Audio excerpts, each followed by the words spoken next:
कीजिए। यही सच्ची देशभक्ति और यही सच्चा राष्ट्र प्रेम है। ना सरकार मेरी है, ना रब मेरा है। ना सरकार मेरी है, ना रब मेरा है, और ना ही ये बड़ा सा नाम मेरा है। बस इतनी सी बात का गुरूर है मुझे कि मैं भारत की हूँ और ये भारत मेरा है और ये भारत मेरा है। परंतु एक वैचारिक बीमारी हमारे समाज में मुझे नजर आती है। कहा जाता है हम दुनिया के सबसे बड़े लोकतंत्र हैं, जहां हिंदू पैदा होते हैं, मुस्लिम, सिख और ईसाई भी पैदा होते हैं, लेकिन बदकिस्मती है अब इंसान पैदा नहीं होते। और मेरे विचारों में ना हिंदू की जरूरत है, ना मुसलमान की जरूरत है। राष्ट्र निर्माण के लिए केवल अच्छे इंसान की जरूरत है, केवल अच्छे इंसान की जरूरत है। जरा सोच कर देखिए, ये पेड़ पौधे और शाखाएं भी परेशान हो जाएं अगर परिंदे भी हिंदू और मुसलमान हो जाएं। एक शैक्षणिक बीमारी भी हमारे समाज में मुझे नजर आती है, और बड़े ही आश्चर्य की बात है जिस देश ने पूरी दुनिया को तक्षशिला और नालंदा देकर के विश्वविद्यालय शिक्षा की बुनियाद रखी, आज विश्व के 100 सर्वश्रेष्ठ विश्वविद्यालयों में हमारा एक भी विश्वविद्यालय खड़ा नहीं हो पाता। जहां एक और हमारे पास IIT, IIM और NIT जैसे शिक्षण संस्थान हैं, तो वहीं दूसरी ओर इस देश के गरीबों को बेरोजगारी की जमात में खड़ा करने के लिए उनके हाथ में सर्व शिक्षा अभियान का झुंझुना पकड़ा दिया जाता है। और मैं बता दूं, इस शैक्षणिक बीमारी का केवल एक कारण वो ये कि हमारे देश की शिक्षा नीति केवल 2 तरह के लोगों के लिए बनती है। पहले वो जो विद्वान हैं और दूसरे वो जो धनवान हैं।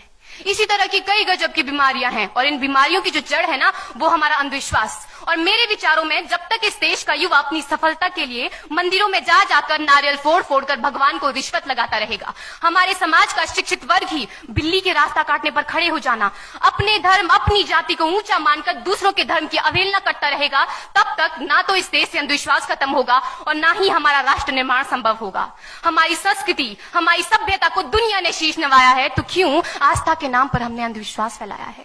मेरे विचारों में हमारा राष्ट्र निर्माण तब संभव होगा जब इस देश में महिलाओं की पूजा नहीं, उनकी इज्जत की जाएगी। राष्ट्र निर्माण तब संभव होगा जब हम जातिगत आरक्षण नहीं बल्कि सामाजिक सशक्तिकरण पर बात करेंगे। राष्ट्र निर्माण तब संभव होगा जब स्वच्छता अभियान में केवल सरकार नहीं बल्कि सड़क पर चलने वाला हर एक नागरिक हाथ बंटाएगा, स्वच्छ भारत स्वस्थ भारत को दिल से अपनाएगा। असल मायने में हमारा राष्ट्र निर्माण तब संभव होगा जब एक गरीब बच्चा मध्याह्न भोजन के लिए नहीं बल्कि ज्ञान अर्जन के लिए सरकारी स्कूल की चौखट पर कदम रखेगा।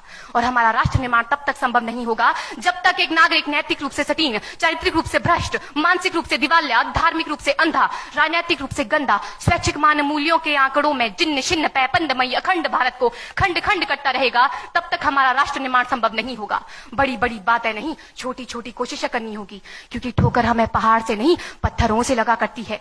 I being an Indian, I being a student, I being a symbol daughter of this motherland feel proud to be an Indian। और मैं सैल्यूट करना चाहूंगी सरहद पर दिन रात हमारी रक्षा के लिए खड़े हर उस जवान को, इस देश की पुलिस, प्रशासन और किसान को, और इस देश के हर उस व्यक्ति को जो अपना काम पूरी ईमानदारी, पूरी मेहनत और पूरी लगन से करते हैं, जिनके बिना राष्ट्र निर्माण की कल्पना करना भी असंभव सा लगता है। और आज इस मंच पर पूरी जिम्मेदारी के साथ मैं भारत की बेटी ये कहती हूं कि हमारा राष्ट्र निर्माण तब संभव होगा जब हम सभी, मैं, आप, हम सब मिलकर प्रयास करेंगे, क्योंकि हमारे देश की जिम्मेदारी नहीं है हमें आगे ले जाने की, हमारी जिम्मेदारी है अपने देश को आगे ले जाने की, अपने राष्ट्र को आगे ले जाने की, अपने वतन को आगे ले जाने की। तो अंत में मैं बस यही कहना चाहूंगी, मेरा हिंदुस्तान महान था, महान है, महान रहेगा। मेरा हिंदुस्तान महान था, महान है, महान रहेगा।